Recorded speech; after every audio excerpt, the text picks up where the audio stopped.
In 1996, the Georgia Public Policy Foundation published its first report card for parents to shine a light on the performance of Georgia's public schools. Over time, the report grew to include not only academic metrics, but valuable information about student safety and school finances. We believed then, as we believe now, that parents armed with solid, relevant data will make the right decisions for their children and for their communities.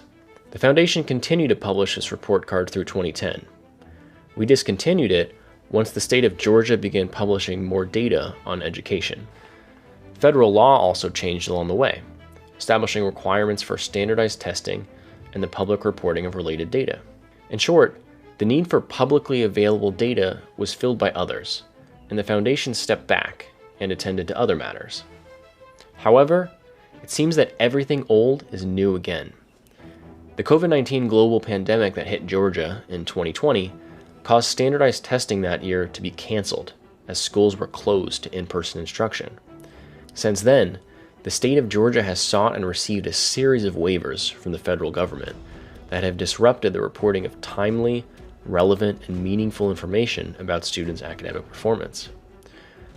4 years later, with students having long since returned to their schoolhouses, this trend has continued in a worrying direction. The latest development was the Georgia Department of Education's request to permanently waive the federal requirements to publish its overall 0 to 100 score for the state, local districts, and individual public schools. The Biden administration granted this request in October 2023.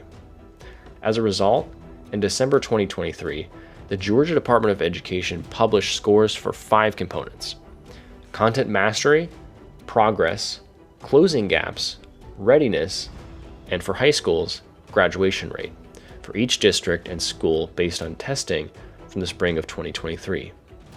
But it did not use its weighted formula to convert these component scores into one overall score. The Georgia Department of Education framed the waiver request as a matter of avoiding, quote, oversimplifying complicated factors that influence school quality. We agree that more information is preferable to less information. However, we also believe that it's helpful for parents to have a single, easily comprehensible score that reflects the relative importance of these complicated factors.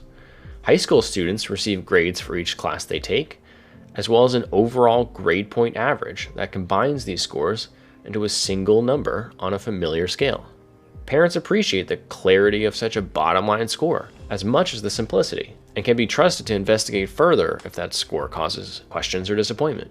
With that in mind, the foundation is returning to its roots and publishing these scores by grade cluster for elementary, middle, and high school for the state, local districts, and individual public schools.